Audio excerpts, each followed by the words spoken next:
capacity is essentially a patient's ability to make decisions for themselves. We usually see it as a medical decision-making capacity. Um,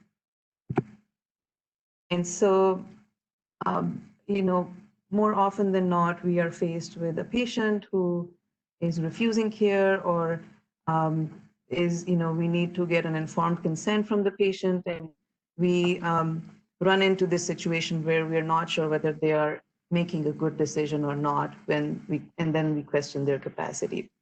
So again, it is a patient's internal ability to make decisions on their own. And this essentially is a key component for informed consent. So when you go ask if a patient needs an EGD, if a patient needs a blood draw, you ask them for an informed consent. What you're assuming in this whole conversation is that the patient has capacity to give you that consent. So capacity is assumed to be there until you have a doubt about it. So, there's an assumption that all of us in this room have capacity to make decisions until there's a question about your cognition, about, some kind of an impairment that would lead to an incapacity. So capacity, again, you utilize the information about an illness and propose treatment options to make a choice that is congruent with your own values and preferences. This is very important to remember because sometimes patients will choose things that are within their own values but may not agree with you. So patients may not want to go to a skilled nursing facility, but you think that the patient needs a skilled nursing facility. But that may just be in line with the patient's own values. They've always lived independently. They've always been in their own house. So just to keep that also in mind when you do capacity assessments, whether a patient is making a decision which is in line with their own personal beliefs and values is really important.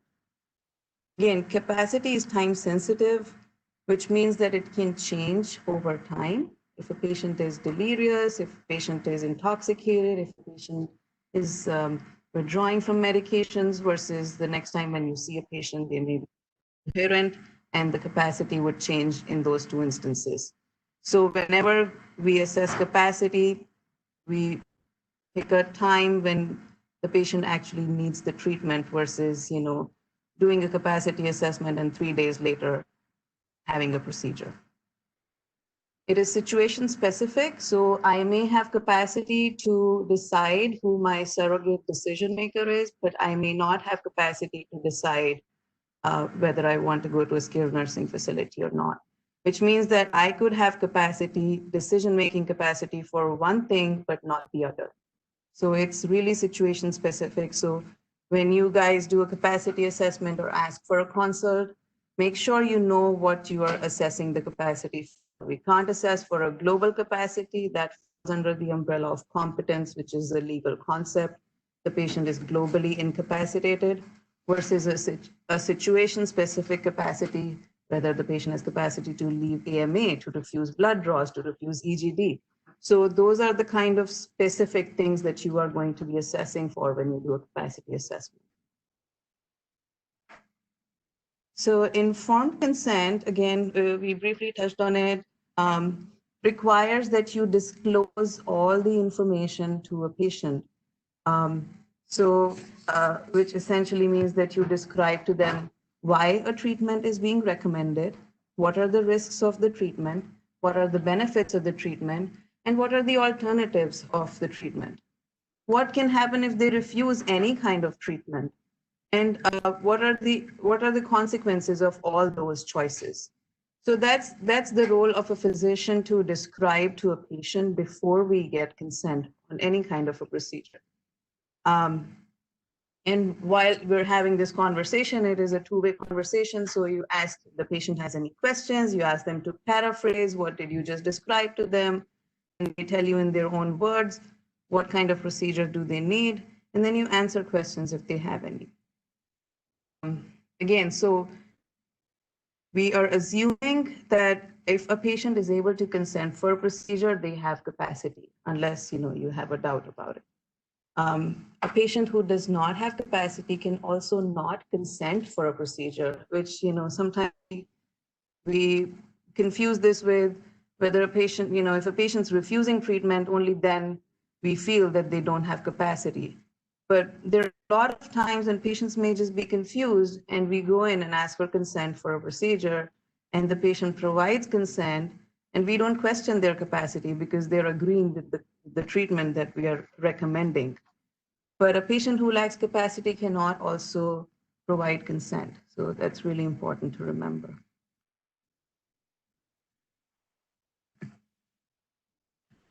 Okay.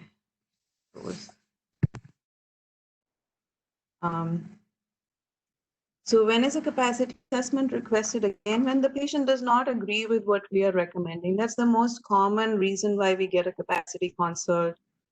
We are requesting such and such procedure. The patient doesn't want to do this. Can you help us assess for capacity, whether they're making the right or wrong decision, or whether they have the ability to make that distinction?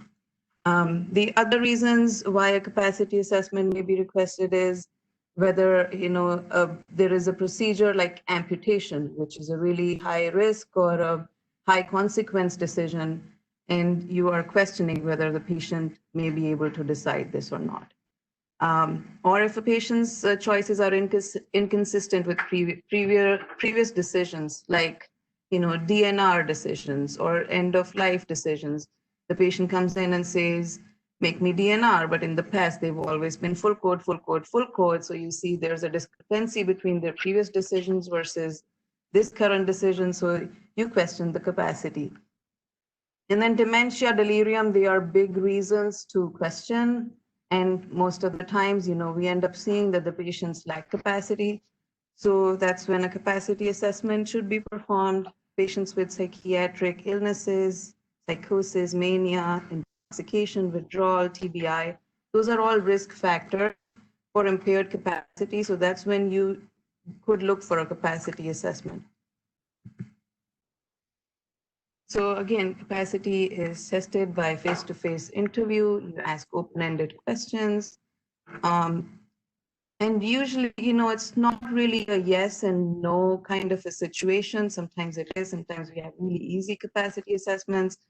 But most of the time we see that there are these gray areas where, the patient may have partial capacity or the patient may have a partial understanding. So sometimes it becomes really tricky and then we come in and, we help you guys out. So it exists on a spectrum. So a patient may have full capacity, may not have full capacity, and what to do in those situations is something we'll discuss. Again, there's a variability in the kind of threshold that we usually have for capacity assessments, and I'm going to touch on it in the next few slides. And the most important thing when we go in to do capacity assessments is to make sure you guys, whether the treatment has been discussed with the patient or not, whether they've been told everything in detail before we go in and ask what is recommended, what kind of things are the questions that the patient might have. So just ensuring that the patient has had a chance to discuss treatment options before we do the capacity assessments. So there are 4 basic components of a capacity assessment. The first one is the patient's ability to express a choice, what they want. The second is an understanding of the information that has been relayed to the patient. The third is appreciating what their illness is. And fourth is to reason out everything they're making or they're using to make that decision. So the choice part has to be consistent. You see a patient, they say that I want a blood draw today. Tomorrow they say I don't want it. Tonight they'll say that, I'll think about it. I'm not sure. I don't know why I need a blood draw. So there's an inconsistency in the patient's choice. And that essentially, if it is because of an underlying neurological or a psychiatric illness, means that the patient lacks capacity. So a frequent reversal from one choice to another may be seen as lack of capacity. And you usually see that in delirium where patient waxes and wanes, they're alert 1 minute and they're not, and they're just making different choices at each assessment that you see them at. So this is a really important thing to know that, when they make a choice, it has to be consistent over time.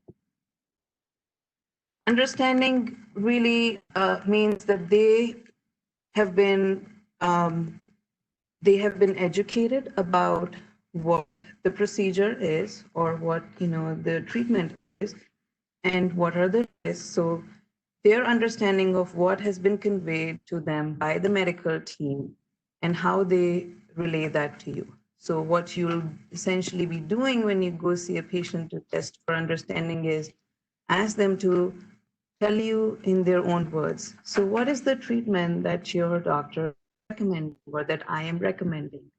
Oh, you said I need chemotherapy. Why do you need chemotherapy?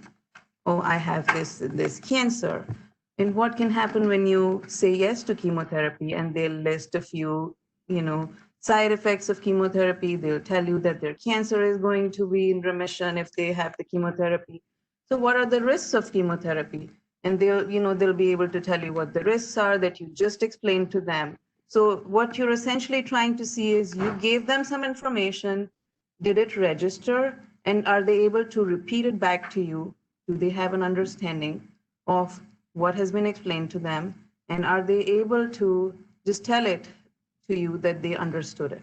So that's essentially what you're checking: risks, benefits, alternatives, what can happen if you go with no treatment, no chemotherapy at all, and why are they recommending this?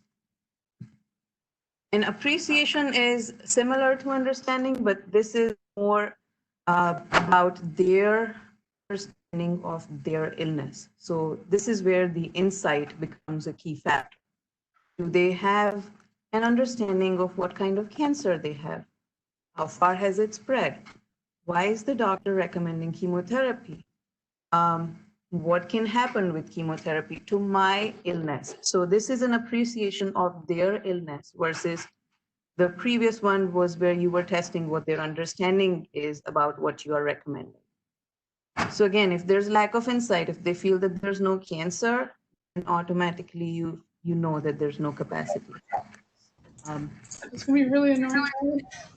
What? It's just gonna be really annoying. I'm almost done. Okay.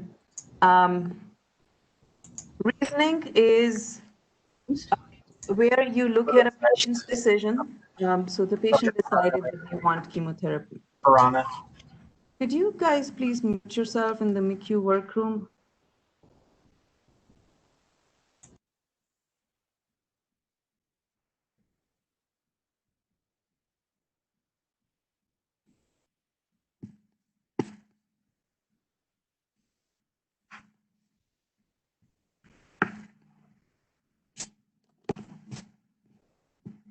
So the reasoning is basically you are looking at how the patient came to a decision that they made. They said yes to chemotherapy. So what is the rationale or what is the reasoning behind that decision to need chemotherapy? So what you really want to see is, okay, walk me through the steps. What do you think is the reason for choosing chemotherapy? Or why did you choose chemotherapy? And they'll say, I have this illness. I was explained that chemotherapy is going to just cause remission or help me, just, this is going to help at least slow the tumor growth, or, they are basically able to explain to you why they came to the decision that they came. So you're not trying to see whether they're making a right decision or a wrong decision. You're trying to see what is the reason why they picked a particular decision. So do they follow a train of thought? Do they follow a logical reason why they picked going to a skilled nursing facility versus they just decided, oh, it'll be better for me, but I really don't know why I'm going there. So, there's a disconnect between their understanding and why they're making a decision. Again, patients have a right to make unreasonable choices. As we said, patients have their own beliefs, they have their own values. They may be making decisions which may be in line with their own beliefs and values, which you may not agree with. May forego chemotherapy, may want to just decide that I don't want any kind of treatment and I want to die, which is something that you not be comfortable with, but they are they have, again, this is autonomy. Patient has a right to make that decision, whether or not you agree with that. If they have capacity, they are able to make unreasonable choices also. So for a patient to have capacity, you need all four of those to be present. So they have to have a consistent choice. They have to have an understanding of what you explain to them. They have to have an understanding or appreciation of their own illness and their issues. And they have to be able to reason to you how they eventually, taking all that information in, make that decision of yes or no, going with or without treatment. And even if one of them is impaired, the patient has impaired decision-making capacity. So that's really important to know.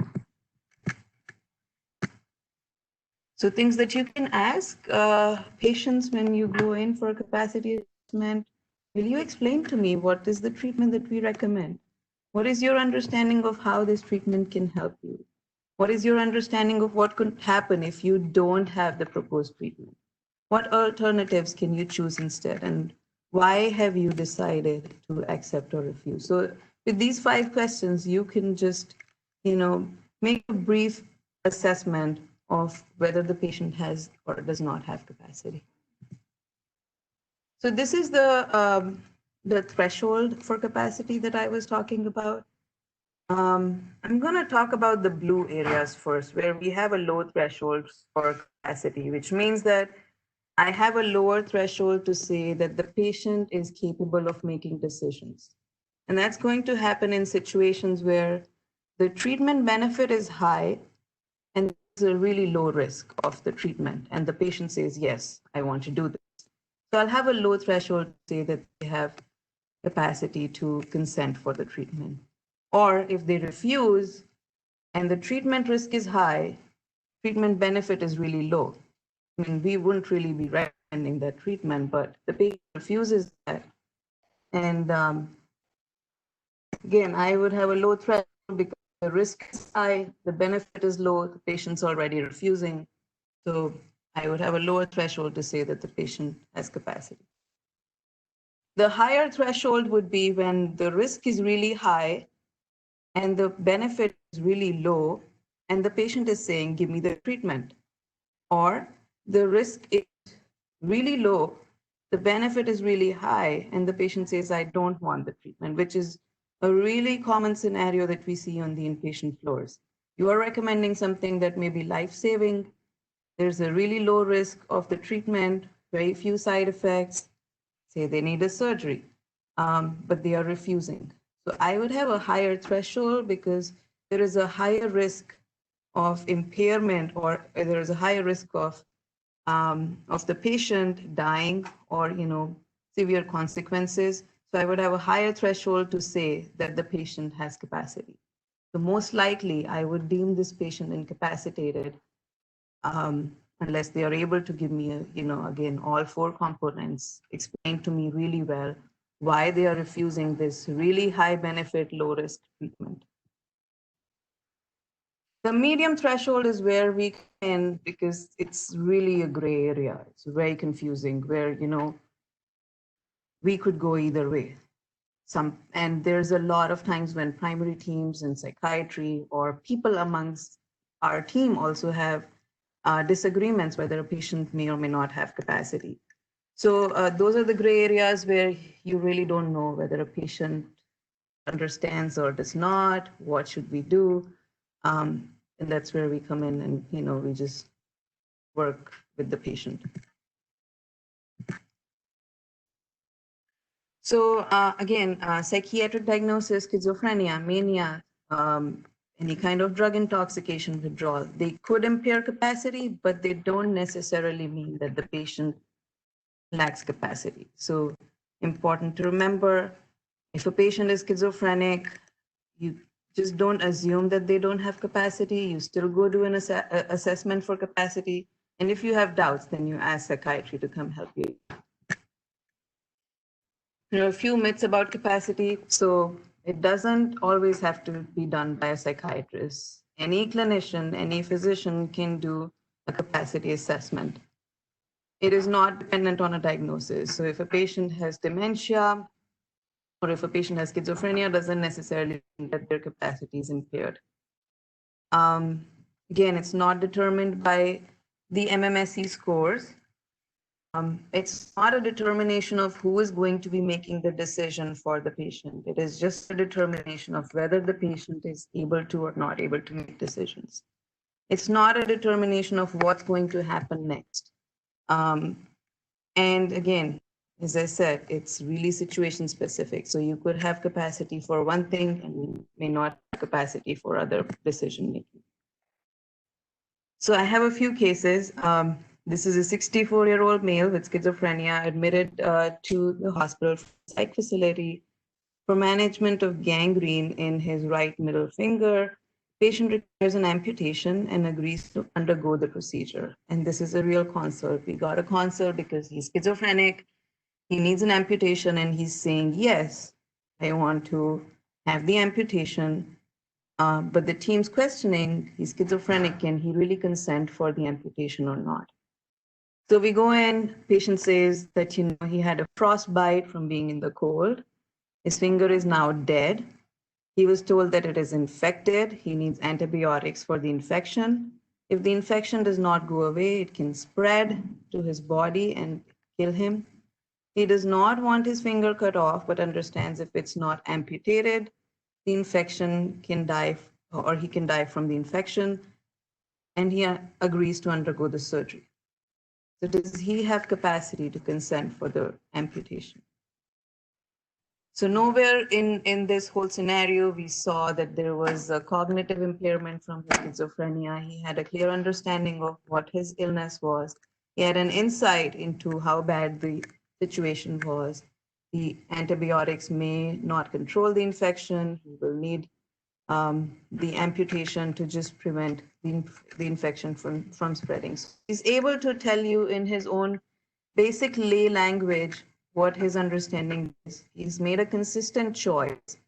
He is able to appreciate what his situation is, and he's able to give you a reason why he wants it. He says, I don't want it, but if that is going to help me and help the infection to spread, then I'm going to go ahead and have the surgery. So he does have capacity. The second is an 83-year-old female who's refusing to go to a nursing facility for rehab for osteomyelitis, and she's being seen for a capacity assessment. So when you go see the patient, she's alert, but she thinks that the year is 1917. She cannot tell you why she needs a nursing facility, and she just perseverates on going home. Send me home, send me home. I don't want to go to a nursing home. She wants to go home, see her son and her grandson. She understands that she has an infection in her leg. She chooses to go home and would rather take antibiotics at home. She gets confused about how old she is. She has short-term memory impairment. She forgets that she talked about going to the nursing facility. But her remote memory, her personal information, giving things about her own history, that's intact. So does she have capacity to refuse to go to the nursing home? So it may seem like she has an understanding of the infection. She knows that she needs antibiotics. She thinks that she could take them at home. She could go home and she could get better. So that part, may make you think that she has an understanding of her illness, but her inability to explain why she needs a nursing facility, which has probably been explained to her multiple times by the primary team or by you guys, and still not being able to tell you why it's being recommended, is why she lacks capacity. So this is a bit of a more complicated case, a 32-year-old male with IV heroin use. He's here for infective endocarditis and he wants to leave AMA. You don't know whether he has capacity to leave AMA or not. So he says that he would like to leave the hospital because he's not allowed to smoke here. And if he can't smoke, he'd rather go home. He declines nicotine patches and gum that you offered. He's irritable, he's angry, He appears to be in opioid withdrawal when you see him. He's alert, he's oriented, he knows that there is an infection in his heart, but he really doesn't care if you don't let him smoke. So I'm okay if I die, just let me go out and let me smoke. Does he have capacity to lead MA? So these are actually areas that we come across into, and these kind of patients, what I like to do is, instead of performing a capacity assessment, I try to see if there's a way I can treat the opioid withdrawal better, or if I could just negotiate with the patient in a way that they will be willing to work with the team. So my goal again is not to invade on the autonomy. If he wants to leave, he could leave, because it sounds like he has a good understanding of what's going on. He's an opioid user, so he knows that he's in withdrawal. He knows that he needs to smoke. So again, yes, he may have capacity.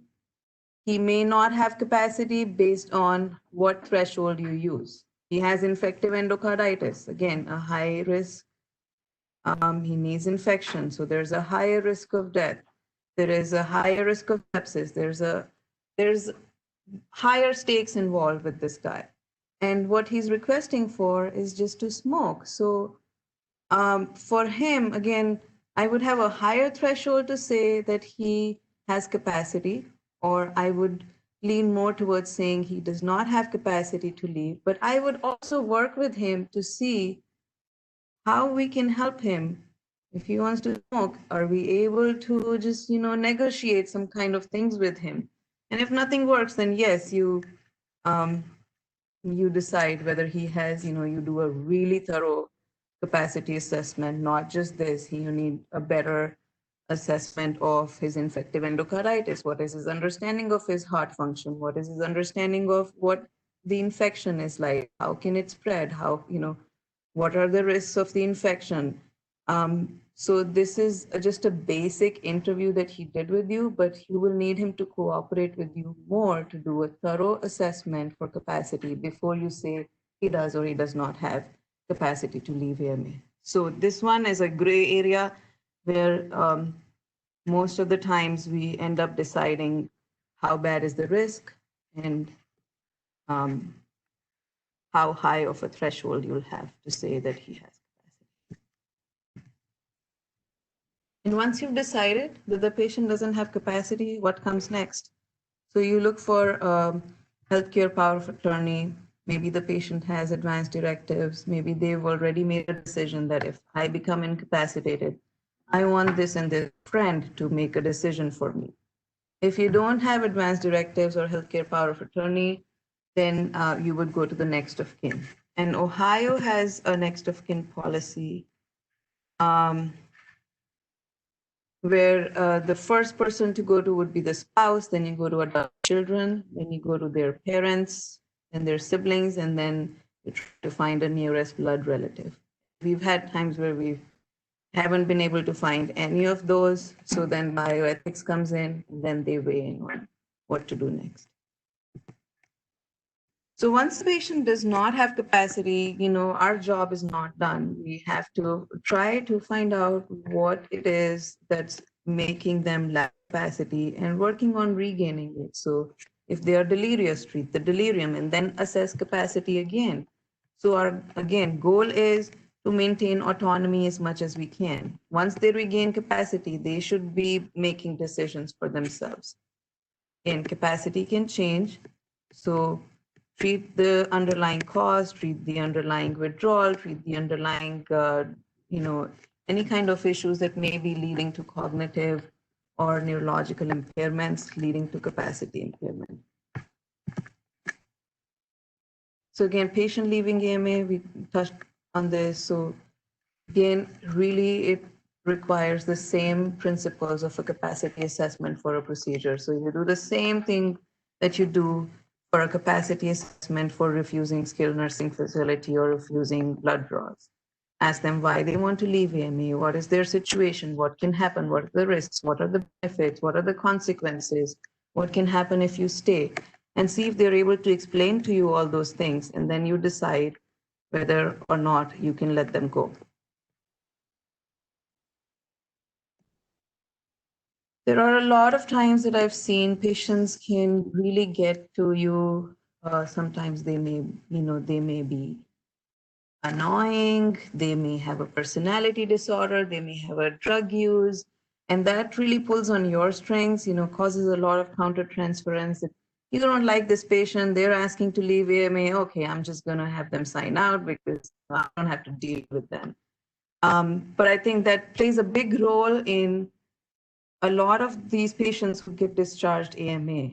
And I would just recommend that before you send anyone out, just look into all the possible scenarios, including how the patient makes you feel. If the patient's really, someone that you don't like to deal with, and you are just jumping to the AMA form saying, okay, I'm just going to discharge him because I don't want to deal with him, then that may not be the best interest for the patient. So just something to keep in mind.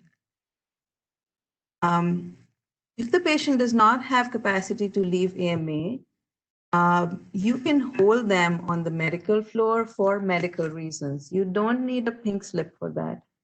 A pink slip is only for psychiatric patients who are at risk for harm to themselves, harm to others, so suicidal, homicidal, or inability to take care of themselves, which would eventually mean that they need an involuntary psych stay.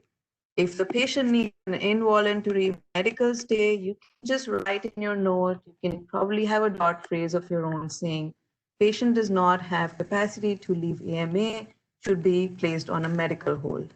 And that's all you need to do, and legally you're doing the right thing by the patient. There's no need to write a pink slip on the medical floors.